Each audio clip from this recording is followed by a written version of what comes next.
Walking ಬರೋರು ಇಲ್ಲ media ಮೊದಲು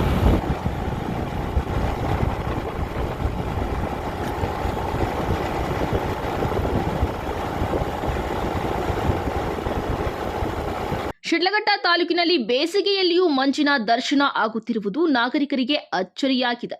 ಇದೇನಪ್ಪಾ ವಿಚಿತ್ರ ಎಂದು ತಮ್ಮನ್ನ ತಾವೇ ಪ್ರಶ್ನಿಸಿಕೊಳ್ಳುತ್ತಿದ್ದಾರೆ. ನಗರವೂ ಸೇರಿದಂತೆ ತಾಲೂಕಿನಾದ್ಯಂತ ಬೆಳ್ಳಂಬೆಳಿಗ್ಗೆ ಚಳಿಯ ನಡುವೆಯೂ ಮಂಜಿನ ದರ್ಶನ ಆಗುತ್ತಿದ್ದು, ಇದೇನಪ್ಪಾ ಬೇಸಿಗೆಯಲ್ಲಿ ಮಂಜು ಕಾಣಿಸ್ತಾ ಇದೆಯಲ್ಲ ಎಂದು ನಾಗರಿಕರು ಮತ್ತು ಹಿರಿಯರು ಅಚ್ಚರಿ ವ್ಯಕ್ತಪಡಿಸುತ್ತಿದ್ದಾರೆ. ಏನೇ ಆಗಲಿ, ಬೇಸಿಗೆಯ ಸಂದರ್ಭದಲ್ಲಿ ಮಂಜಿನ ದರ್ಶನದಿಂದ ತಂಪಾದ ವಾತಾವರಣ ಕಂಡುಬರುತ್ತಿದೆಯಲ್ಲ ಎಂದು ಸಮಾಧಾನ ಮಾಡಿಕೊಂಡ್ರೆ, ಮತ್ತೊಂದೆಡೆ ಬೇಸಿಗೆಯಲ್ಲಿ ಮಂಜು ಕಾಣಿಸಿಕೊಂಡಿರುವುದಕ್ಕೆ ಹಲವರು ಆಶ್ಚರ್ಯ ವ್ಯಕ್ತಪಡಿಸಿದ್ದಾರೆ. ನಮ್ಮ ಜೀವನದಲ್ಲಿ ಎಂದಿಗೂ ಸಹ ಈ ರೀತಿಯ ವಾತಾವರಣ ನೋಡಿಲ್ಲ ಎನ್ನುತ್ತಾರೆ. ನಾನು ಪಾಪಿರೆಡ್ಡಿ ಹಿರಿಯ ವಕೀಲರು. ನಾವು 28 ವರ್ಷ ಕಾಲ ಶಿಡ್ಲಘಟ್ಟ ವಕೀಲ ಸಂಘದ ಅಧ್ಯಕ್ಷನಾಗಿದ್ದವನು. ಇವಾಗಿಲ್ಲ. ನನ್ನ ಅನುಭವದ ಪ್ರಕಾರ ಈ ಒಂದು ವಾತಾವರಣ ಚೇಂಜ್ ಆಗೋಕ್ಕೆ ಮಳೆ ಕಡಿಮೆ ಆಗಿದೆ. ಈ ವರ್ಷ ಮಳೆ ಬಹಳ ಕಡಿಮೆ ಆಯಿತು. ಎಲ್ಲ ಕೆರೆಗಳು ಬತ್ತೋಗ್ಬಿಟ್ಟಿವೆ, ಎಲ್ಲ ಕುಂಟೆಗಳು ಬತ್ತೋಗ್ಬಿಟ್ಟಿವೆ, ಎಲ್ಲ ನದಿಗಳು ಹರಿಲಿಲ್ಲ.